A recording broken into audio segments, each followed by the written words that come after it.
Indian navy का जो first intake है 2022 का, उसका जो फर्स्ट स्टेज है कंप्लीट हो चुका है। जो कैंडिडेट अपना पीएफटी क्लियर कर चुके हैं उन कैंडिडेट को इंतजार है कि उनकी जो मेरिट लिस्ट है कब तक पब्लिश कर दी जाएगी। जैसा कि मैं इससे पहले वीडियो ऑलरेडी बना चुका हूँ, उसमें साफ साफ बता चुका हूँ आपकी जो मेरिट लिस्ट है इसी मंथ में पब्लिश कर दी जाएगी। और जो कैंडिडेट से मेरी बात हुई थी, कैंडिडेट साफ साफ बता रहे थे कि जब वहाँ पर जो अपना एग्ज़ाम देने गए थे, अर्थात अपना फर्स्ट स्टेज देने गए थे, तो उन कैंडिडेट की उन कमांडर ऑफिसर साथ में जो सेलर्स एग्ज़ाम करा रहे थे, पीएफटी करा रहे थे, तो उनकी उनसे बात हो रही थी। जब उनसे रिजल्ट के बारे में पूछा गया तो उन्होंने बताया था आपका जो रिजल्ट है 21 तारीख को आएगा। तो उस लिस्ट में जो आपको लेटर दिया गया है, उस लिस्ट में जो आपका मेरिट लिस्ट बताई गई है वह एंड ऑफ दिसंबर 2021 बताई गई है। तो जो मैंने अपने वीडियो में जो डेट बताई थी 21 दिसंबर, उसी के बेस पर बताई थी। तो जो कैंडिडेट कमेंट में आकर बोल रहे थे ये 21 दिसंबर है, नहीं एंड ऑफ दिसंबर 2021 है, तो ऑलरेडी मुझे पता है। और आज हम बात करेंगे कुल मिलाकर जो कैंडिडेट अपना पीएफटी का इंतज़ार कर रहे हैं, कुल मिलाकर कितने कैंडिडेट हैं, कितना कंपटीशन है और कुल मिलाकर कितने कैंडिडेट की सेलेक्ट लिस्ट आएगी। बिल्कुल आपको एक्यूरेट बताऊंगा जो कुछ यहाँ पर आपका होने वाला है, और कुल मिलाकर कितने कैंडिडेट बचे हुए हैं, कुल मिलाकर कितने कैंडिडेट ने अपना एग्ज़ाम दिया और पीएफटी कितने कैंडिडेट ने अपना क्लियर किया। जो इंडियन नेवी का ऑफिशियल नोटिफिकेशन है उसको मैं आपको दिखाऊंगा। उसमें साफ साफ मेंशन कर दिया गया था कुल मिलाकर इतने कैंडिडेट सेलेक्ट किए जाएंगे आपके मेरिट लिस्ट में। और जो कैंडिडेट बचे हुए हैं उसका डाटा भी मेरे पास है, क्योंकि आपको पता होगा मैंने आपके साथ रिव्यू शेयर किया था, तो उस बेस पर मैं आपको बताऊंगा कुल मिलाकर कितने कैंडिडेट की वहाँ पर प्रेजेंटेशन हुई थी। तो जो पीएफटी क्लियर कर रखे हैं उन कैंडिडेट का आपका मेरिट लिस्ट जारी किया जाएगा। और जो कैंडिडेट पीएफटी में आउट हो गए थे तो उनका वहीं पर जो भी प्रोसेस था वह समाप्ति हो चुका था उन कैंडिडेट के लिए। वो कैंडिडेट यदि आगे आने वाले इनटेक में एलिजिबल होंगे तो अपना अप्लाई करेंगे, अन्यथा दूसरी वैकेंसी देखें। तो जो 11 पैरा दिया गया है, 11 पैरा में जो सेक्शन फर्स्ट दिया गया है, आप यहाँ से इसको साफ साफ रीड कर सकते हो। उसमें मेंशन कर रखा है कि जो कैंडिडेट सेलेक्ट किए जाने, क्योंकि आपको पता होगा AA के लिए कुल मिलाकर 500 वैकेंसी हैं, वहीं SSR के लिए कुल मिलाकर 200 वैकेंसी हैं, 2000 वैकेंसी हैं सॉरी। और इस बेस पर हम देखें तो कुल मिलाकर AA एंड SSR की 2500 वैकेंसी है। और 2500 वैकेंसी है तो ऐसा तो है नहीं कि 2500 कैंडिडेट ही सिलेक्ट किए जाएंगे आपके मेरिट लिस्ट में, क्योंकि अभी आपका मेडिकल टेस्ट भी होना है। और ऐसा भी नहीं है कि जो कैंडिडेट जितने भी कैंडिडेट अपना पीएफटी क्लियर कर चुके हैं तो उन सभी कैंडिडेट को यहाँ पर ले लिया जाएगा, ऐसा भी नहीं है। तो सबसे पहले आप यहाँ से सेक्शन ए को पढ़ें। सेक्शन ए में जो बताया गया है वो AA से संबंधित बताया गया, टॉप 600 कैंडिडेट्स अप्रॉक्स। तो करीब करीब आपकी जो मेरिट लिस्ट बनने वाली है AA के लिए वो 600 कैंडिडेट्स की मेरिट लिस्ट बनने वाली है, क्योंकि जो कैंडिडेट इस लिस्ट में अपना स्थान बना पाएंगे तो उनका ऑनलाइन कॉल लेटर ही जारी कर दिया जाएगा। और चिल्का पर जब आप रिपोर्टिंग करोगे तो वहाँ पर आपका मेडिकल ले लिया जाएगा और वहीं से आपकी ट्रेनिंग प्रारंभ हो जाएगी। जो कैंडिडेट बार बार पूछते हैं कि क्या हमारी जो ट्रेनिंग है डायरेक्ट मेडिकल के बाद प्रारंभ हो जाएगी, तो जी हाँ, आपकी जो ट्रेनिंग है आपका जैसे ही मेडिकल कंप्लीट हो जाएगा तो आपकी ट्रेनिंग प्रारंभ हो जाएगी। तो 600 कैंडिडेट आपके AA के लिए सिलेक्ट किए जाने, वहीं SSR के लिए जो 2500 कैंडिडेट सेलेक्ट किए जाने basis of state wise merit. तो जो AA की कट ऑफ बनती है वह ऑल इंडिया मेरिट लिस्ट बनती है। जो पूरे इंडिया में टॉप 600 कैंडिडेट्स होंगे वह AA में अपना स्थान बना पाएंगे।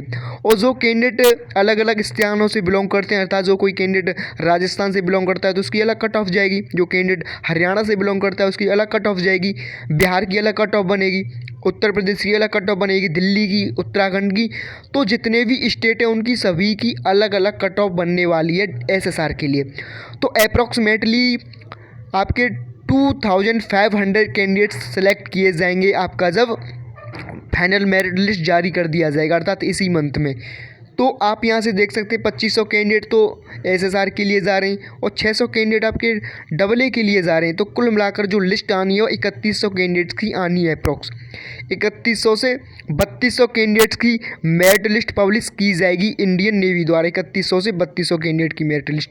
और अभी जो कैंडिडेट बचे हुए हैं उनका भी मैं आपको डाटा बताऊँगा, कुल मिलाकर कितने कैंडिडेट बचे हुए हैं जिनको इंतज़ार है अपनी मेरिट लिस्ट का। तो अभी कंपटीशन तो बना हुआ है, जो कैंडिडेट यही सोचकर बैठे हुए हैं कि हमारा पीएफटी क्लियर हो ही चुका है और हमारा मेरिट लिस्ट में आराम से स्थान आ ही जाएगा, तो वो कैंडिडेट बिल्कुल, देखिए मैं आपको डिमोटिव नहीं करूँगा, बिल्कुल आपको सत्य बताने की कोशिश करूँगा। जो कुछ है उन आंकड़ों को आपके सामने पेश करने की कोशिश करूँगा, तो कहीं ना कहीं आप उन आंकड़ों के हिसाब से समझ पाओगे कि कहीं ना कहीं अभी आपका कंपटीशन बना हुआ है। ये एकदम श्योर नहीं है कि यदि आपका पीएफटी क्लियर हो ही चुका है तो आपकी जो मेरिट लिस्ट है उसमें स्थान आपका श्योर हो ही चुका है।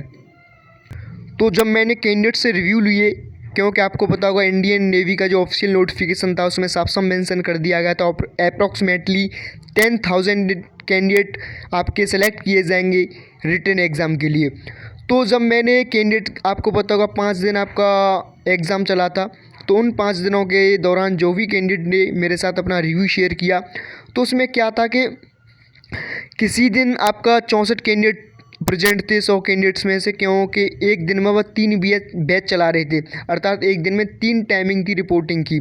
तो किसी दिन 64 थे 100 बैच में, 100 कैंडिडेट के बैच में से, और किसी दिन क्या था कि 76 कैंडिडेट भी प्रेजेंट थे। तो इस तरह से एब्सेंट कैंडिडेट का जो रेशियो रहा था कुल मिलाकर देखा जाए तो वह 30% का अप्रोक्स आपका रेशियो देखने को मिला था।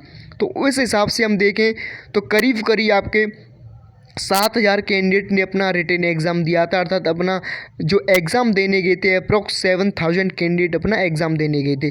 उसके बाद आपका एग्ज़ाम हुआ, एग्ज़ाम में आपकी कट ऑफ नहीं बताई गई, सभी कैंडिडेट को वहाँ पर पास कर दिया गया और आपका पीएफटी कराया गया, अर्थात जिन कैंडिडेट के डॉक्यूमेंट्स में कोई भी प्रॉब्लम नहीं थी, अपना एग्ज़ाम दिया था, उसके बाद उसका पीएफटी कराया गया था। पीएफटी आपको पता होगा आपका क्वालिफाई होता है, इसमें किसी भी प्रकार का कोई एक्स्ट्रा मार्क आपको नहीं दिया जाता है। तो पीएफटी का जब हमने रिव्यू चेक किया तो यदि 50 कैंडिडेट बच रहे थे तो 50 में से किसी दिन हमको देखने को मिल रहा था 16 कैंडिडेट आउट हो रहे थे, किसी दिन 20 कैंडिडेट आउट हो रहे थे केवल पीएफटी में। तो पीएफटी का जब हमने आंकड़ा निकाला तो जो कैंडिडेट बचे हुए थे, जो प्रेजेंट हुए थे, उसके 20% ऐसे कैंडिडेट निकल रहे थे कि जो अपना पीएफटी नहीं क्लियर कर पाए थे, चाहे आपका रनिंग में आउट हो रहे हो, चाहे आपका स्क्वाट्स या फिर आपका पुशअप। ज़्यादातर जो कैंडिडेट आउट हमको देखने को मिले थे आपका रनिंग में ही देखने को मिले थे। तो इस हिसाब से 20% ऐसे कैंडिडेट रहे थे कि जो अपना पीएफटी नहीं क्लियर कर पाए थे। तो इस हिसाब से हम देखें तो अभी करीब करीब आपका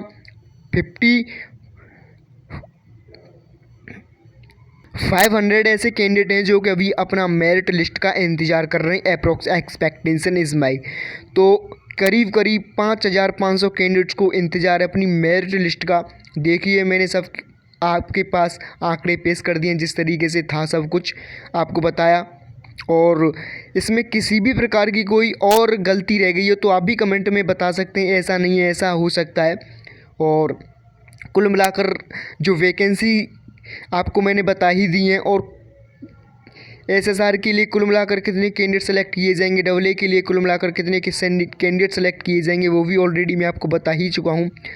तो इस हिसाब से 3100 से 3200 कैंडिडेट्स की आपकी लिस्ट आनी है, और अभी आपके जो कैंडिडेट बचे हुए हैं 5500 अप्रॉक्स कैंडिडेट बचे हुए हैं। तो कंपटीशन आपका है अभी यहाँ से 2000 से 2500 कैंडिडेट आउट होने। तो आप पेशेंस बनाए रखें, और जिन कैंडिडेट का एग्ज़ाम ठीक ठाक रहा है, अर्थात मैं कट ऑफ पर अभी मेरी देखिए एनालिसिस चल रहा है, मैं 2 से 3 साल की कट ऑफ लेकर आना चाहता हूं, जिससे कि एक करेक्ट एनालिसिस निकले और आपका जो भी आप स्टेट से बिलोंग करते हो उसका जो आंकड़ा मैं आपको जब कट ऑफ बताऊं तो कहीं ना कहीं उसके 2 से 3 प्लस नंबर माइनस देखने को मिले। ऐसा नहीं है कि मैंने आपका कट ऑफ बताया 40 नंबर और स्टेट का जा रहा है आपका 30 नंबर, तो मैं आपका बिल्कुल नज़दीक कट ऑफ बताने की कोशिश करूंगा जो भी आपका टेंटिव कट ऑफ रहेगा। तो फिलहाल आपको यही अपडेट देना था। आपकी जो मेरिट लिस्ट है इसी मंथ में आनी है, कोर्ट केस का इस पर कोई इफेक्ट नहीं पड़ेगा। थैंक्स, जय हिंद।